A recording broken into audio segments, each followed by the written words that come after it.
ନାଇଁ କି ତାପରେ ଈଶ୍ୱରଙ୍କର ପୁତ୍ର ମନୁଷ୍ୟର କନ୍ୟା ଗଣ ବୋଲିଲା ବେଳକୁ ଏଇଟା ହିଁ ସବୁ ବାହାରେ। ତ ଆମେ ମାନେ ଜାଣିଛୁ ଈଶ୍ୱରଙ୍କ ପୁତ୍ର ବୋଲି କହିଲେ ପତିତ ଦୂତ ମାନେ ମନୁଷ୍ୟ ମାନଙ୍କର କନ୍ୟା ମାନଙ୍କ ସହିତ ବିବାହ ସମ୍ବନ୍ଧ ରଖିଲାରୁ ସେମାନଙ୍କର ଗର୍ଭରେ ରାକ୍ଷସ ସନ୍ତାନ ଜନ୍ମ ହେଲେ ବୋଲି ଆମେ ଜାଣିଛୁ। ବହୁତ ଜଣ ମାନନ୍ତି ନାହିଁ, ସେମିତି ନାହିଁ। ସେମାନେ କଇନର ସନ୍ତାନ ମାନେ ଅଟନ୍ତି ମନୁଷ୍ୟର କନ୍ୟାଗଣ, ଆଉ ସେଥର ସନ୍ତାନ ସମସ୍ତେ ଈଶ୍ୱରଙ୍କର ସନ୍ତାନ ବୋଲି ଭାବୁଥିଲେ। ଆମେ ବି ଭାବିଥିଲୁ, ମୁଁ ବି ନୂଆରେ ପ୍ରଭୁଙ୍କୁ ପାଇଲା ପରେ ବାଇବଲ ଅଧ୍ୟୟନ କଲା ପରେ ମୁଁ ବି କନଭିନ୍ସ ହେଇଥିଲି ସେମିତି ହେଇପାରେ ବୋଲି। ତ ଜେନେରାଲି ଗୋଟେ ଗୋଟେ ମନୁଷ୍ୟ ମଧ୍ୟରେ ଯଦି ବିବାହ ହେଲେ ତ ସାଧାରଣ ମନୁଷ୍ୟ ମାନେ ଜନ୍ମ ହେବେ, କିନ୍ତୁ ନା ଆମେ ଦେଖୁ ସେମାନେ ପୂର୍ବ କାଳର ରାକ୍ଷସ ଜନ୍ମ ହେଇଯାଇଥିଲେ। ପୁଣି ଏଟା କେମିତି ହେବ? କିଛିଟା କ୍ରସ୍ ବ୍ରିଡ୍ ହେଲେ ହିଁ ସେମିତି ହୁଏ। ତ ଡେଫିନେଟଲି ସେଟା ଡିମୋନିକ ଏଫେକ୍ଟ ଥିଲା ଅବଶ୍ୟ। ଆଜି ବି ସେମିତି ହୁଏ। କେମିତି ଗର୍ଭରେ 2ଟା ମୁଣ୍ଡ, 4ଟା ଗୋଡ, 5ଟା ଆଖିରେ ଜନ୍ମ ହୁଅନ୍ତି ଛୁଆ ମାନେ, ରାକ୍ଷସ ପରି ଗୋଟେ ବିକୃତ ଭୂତ ପରି ଜନ୍ମ ହଉନାହାନ୍ତି କି? due to deal with demons, Shaitaan ଶକ୍ତି ମାନଙ୍କ ସହିତ, ମନ୍ଦ ଆତ୍ମା ସହିତ ଡିଲ୍ ରଖିବା ଦ୍ୱାରା ସେମିତି ଛୁଆ ମାନେ ଆଜି ମଧ୍ୟ ଜନ୍ମ ହଉଛନ୍ତି ଅବଭିୟସଲି। ତ ଲୋକମାନେ କହନ୍ତି ଦୂତ ମାନଙ୍କୁ ଆଉ ମନ୍ଦ ଆତ୍ମା ମାନଙ୍କୁ ତ ଲିଙ୍ଗ ଭେଦ ତ ନଥାଏ, ପୁଲିଙ୍ଗ ସ୍ତ୍ରୀଲିଙ୍ଗ ତ ନଥିବା କଥା। ଅବଭିୟସଲି ସେମାନେ ନ୍ୟୁଟ୍ରାଲ ଜେଣ୍ଡର ଅଟନ୍ତି, କିନ୍ତୁ ସେମାନେ ରୂପ ଧାରଣ କରିପାରନ୍ତି। ଦେଖନ୍ତୁ ବ୍ୟଭିଚାରର ଆତ୍ମା ତାହା ଗୋଟେ ମନ୍ଦ ଆତ୍ମା, ଯାହା ବ୍ୟଭିଚାରର କାମନା ଆଣି ଦେଇପାରେ। ତ ବ୍ୟଭିଚାରର କାମନା ତ ଆମେ ଜାଣିଛୁ ଶରୀରରେ ବାହାରିବା କଥା। ମୋ ଶରୀର ତ ସେମାନଙ୍କର ନଥାଏ, ମନୁଷ୍ୟର ଥାଏ, ତ କେମିତି କାମନା ବାହାରୁଛି? ସୋ ଏ ପତିତ ଦୂତ ମାନଙ୍କୁ, ମନ୍ଦ ଆତ୍ମା ମାନଙ୍କର ଶରୀର ନଥିଲେ ମଧ୍ୟ ସ୍ତ୍ରୀଲିଙ୍ଗ ପୁଲିଙ୍ଗର କାମନା ବାହାର କରିପାରିବାର କ୍ୟାପାସିଟି ସେମାନଙ୍କୁ ଅଛି। ସେମାନେ କଣ ଆପଣ ଇଚ୍ଛା ଅନୁସାରେ ଗୋଟେ ରୂପ ସେମାନେ ଧାରଣ କରିପାରନ୍ତି। ସେମାନେ ଆପଣ ଇଚ୍ଛା ଅନୁସାରେ ଜଣ ଗୋଟେ ଗୋଟେ ଗୋଟେ ଶରୀରରେ ପ୍ରବେଶ କରି ସେ ଶରୀରକୁ ଆପଣ କାମନା ପୂରଣ କରିବା ପାଇଁ ବ୍ୟବହାର କରିପାରନ୍ତି। ଏଥିପାଇଁ ଲୋକମାନଙ୍କୁ ଭୂତ ଧରିଥାଏ।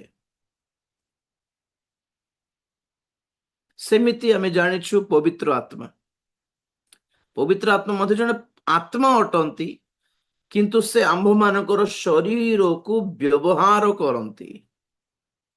उत्पत्ति अध्याय 6 में भी दूत लोगों ने लड़कियों के साथ संभोग करके उनका डीएनए खराब कर दिया। नूह एक ऐसा परिवार था जिसमें गिराए हुए स्वर्गदूतों का ब्लड नहीं था। Praise the lord. सेମିତି गुड़ाए क्वेश्चन अच्छी जहाँ आम खाली जानिमा कथा, से आमर किछि जानिले न जानिले प्रॉब्लम किछि नहीं। आमे आमर संदेह एमिति थिबा कथा जहाँ आम्भ मानकर आत्मिक जीवनर प्रयोजन हेउ। आमे माने आत्मिक जीवन कोठी अटिकी न जीव जेपरी, एथिपाई केतेक संदेह, केतेक प्रश्न आमे क्लियर हेबाटा भल, ताहा किछि प्रॉब्लम नुहे। तापरे संदेह बोलारो देखो 666 मुद्रा कौन, सेटा गोटे चिप हेइथिबो ना कौन गोटे हेइथिबो ना भंड ख्रीष्ट कोठरो आसीबो, से किए, एई सब ज्ञान युक्त प्रश्न अटे। भंड ख्रीष्ट किए हेले हमको कौन दरकार? हमको कौन दरकार माने भंड ख्रीष्टर कार्य व स्वभाव कौन जानिबा दरकार, जहाँ कि आमे पवित्र आत्मा पाइकी से भंड ख्रीष्टर समस्त कार्य को आमे प्रतिरोध करि पारु, जहाँ कि आम जीवन ताहा एफेक्ट करि न पारे। ताहार कर्म, ताहार स्वभाव स्टडी करिकी आमे सतर्क हेबा कथा। से ट्रम्प हेले कौन, ओबामा हेले कौन, पोप हेले कौन, ना किए हेले कौन, तो कौन हेबे दरकार से? तो से भली प्रश्न गुड़ी को भी हमें बैलेंस करबा दरकार। हमको केते परिमाण रे दरकार ताहा बुझिकी हमें क्वेश्चन करबा आवश्यक। तापरे धरंतु 2 साक्षी आसीबे प्रकाशित वाक्य रे, किए हेई पारे? आमे विश्वास करूछु हनक एलियो आसीबे बोली। बहुत जन कहते ना मूसा और एलियो आसंती आसीबे बोली। ଆଉ କେତେ ଜଣ କହନ୍ତି ବାପ୍ତିଜକ ଯୋହନ ଆଉ ଏଲିଓ ଆସିବେ ବୋଲି। ଆଉ କେତେ ଜଣ କହନ୍ତି ଏଲିଓ ତ ଆସି ଯାଇଥିଲେ ବାପ୍ତିଜକ ଯୋହନଙ୍କ ରୂପରେ, ତେଣୁକରି ଆଉ ଏଲିଓ ଆସିବେ ନାହିଁ। ଯିହୁଦୀ ମାନଙ୍କ ମଧ୍ୟରେ ସେଇ ମୋମେଣ୍ଟରେ ସେଇ ଟାଇମରେ ଗୋଟେ ନୂଆ 2 ଜଣଙ୍କୁ ପ୍ରଭୁ ଠିଆ କରିବେ ସାକ୍ଷୀ ପରି ବୋଲି ବିଭିନ୍ନ ପ୍ରକାର ଧାରଣା ଅଛି। ଯେ କିଏ ହେଲେ ଏବେ କଣ ଆମର ପ୍ରୋବ୍ଲେମ କଣ କୁହନ୍ତୁ ତ, ସେମାନେ ଆସିକି ଯିହୁଦୀ ମାନଙ୍କୁ ସାକ୍ଷ୍ୟ ଦେବେ। ସେମାନଙ୍କର କର୍ମ କେମିତି ଥିଲା, କେମିତି ଥିବାକୁ ଯାଉଛି, ତାହା ଆମ ପାଇଁ ଭଲ, ଷ୍ଟଡି କଲେ ଭଲ। କିଏ ଆସିଲେ ବି ପ୍ରଥମ କଥା ସେମାନଙ୍କୁ ଦେଖିବା ପାଇଁ ଆମେ ଏଠି ରହିବୁ ନାହିଁ, କାରଣ ମଣ୍ଡଳୀ ଏଠି ନଥିବ। ବୁଝିପାରିଲେ ତ? ସେ ଭିତରେ ମଧ୍ୟ ମୁଣ୍ଡ ପୁରାଇକି ଆମେ ଝଗଡା ହେବା ଆବଶ୍ୟକ ନାହିଁ। ଆମେ ଆମେ କଣ କହିବେ, ଡିସ୍କସନ କରିବା, ଆର୍ଗ୍ୟୁମେଣ୍ଟ କରିବା ଆବଶ୍ୟକ ନାହିଁ, ଯୁକ୍ତିତର୍କ କରିବା ଆବଶ୍ୟକ ନାହିଁ। ସୂର୍ଯ୍ୟ ପରିହିତା ସ୍ତ୍ରୀ ଆମେ କହୁ ତାହା ମଣ୍ଡଳୀ ଅଟେ, ଆଉ ତାର ଗର୍ଭରେ ଥିବା ଶିଶୁ ଉଠା ଯାଉଥିବା ଗୋଟେ ଛୋଟ ଦଳ ଅଟେ। ବହୁତ ଜଣ ପଣ୍ଡିତ ମାନେ ଆମର, ମୁଁ ବି ଯାହା ବାଇବେଲ କଲେଜ କରୁଥିଲି, ମୁଁ ବି ଥିଓଲୋଜିଆନ୍ସଙ୍କର ବହି ଯାକ ପଢିଥିଲି, ପ୍ରକାଶିତ ବାକ୍ୟରେ ବହୁତ ଥିଓଲୋଜିଆନ୍ସ ବହି ପଢିଛି। ସେମାନେ କହନ୍ତି ସେଇ ସୂର୍ଯ୍ୟ ପରିହିତା ସ୍ତ୍ରୀ ଅଟେ ଇସ୍ରାଏଲ ବା ଜିହୁଦା ଜାତି, ଜିହୁଦା ଗୋଷ୍ଠୀ, ଆଉ ସେ ଗର୍ଭସ୍ଥ ଶିଶୁ ଅଟେ ପ୍ରଭୁ ଯୀଶୁ ଖ୍ରୀଷ୍ଟ ବୋଲି କହିବା ଲୋକ ଅଛନ୍ତି। କ୍ୟାଥଲିକ ମାନେ କହନ୍ତି ସେ ସ୍ତ୍ରୀ ଅଟନ୍ତି ମରିୟମ ଆଉ ଶିଶୁ ଅଟନ୍ତି ଯୀଶୁ।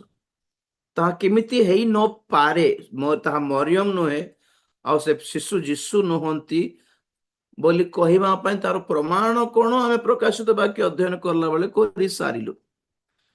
ମାନିଲେ ଠିକ ଅଛି, ନ ମାନିଲା ନା ସେଟା ଇସ୍ରାଏଲ କା ବୋଲି କହିଲେ ଠିକ ଅଛି, ଇଟ୍ସ ଓକେ। ଆମେ ଆମେ ସେ ସୂର୍ଯ୍ୟ ପରିହିତା ସ୍ତ୍ରୀ ମଣ୍ଡଳୀ ନୁହେଁ, ତାହା ଇସ୍ରାଏଲ ଗୋଷ୍ଠୀ ଅଟେ, ଗୋଷ୍ଠୀ ବର୍ଗ ଅଟେ ବୋଲି ମାନିବା ଦ୍ୱାରା ଆମେ ବଡ ପାପ କିଛି କରୁନୁ। କି ଆମର ଅଧ୍ୟୟନ କରିବା ଦ୍ୱାରା ନାଇଁ ତାହା ମଣ୍ଡଳୀ ଅଟେ ବୋଲି କହିବା ଦ୍ୱାରା ବି କିଛି ପାପ ହେଉନାହିଁ। ଆମମାନଙ୍କର ଷ୍ଟଡିରେ, ଆମ ମାନଙ୍କର ଅଧ୍ୟୟନରେ ଆଗ ପଛ ହେଇପାରେ, ତାହା ବଡ କଥା କିଛି ନାହିଁ।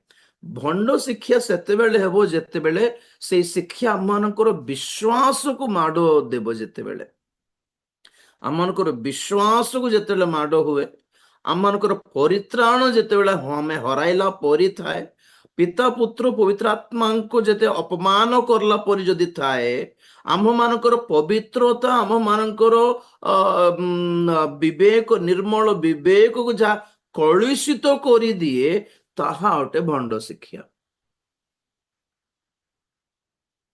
କଣ କହିବେ,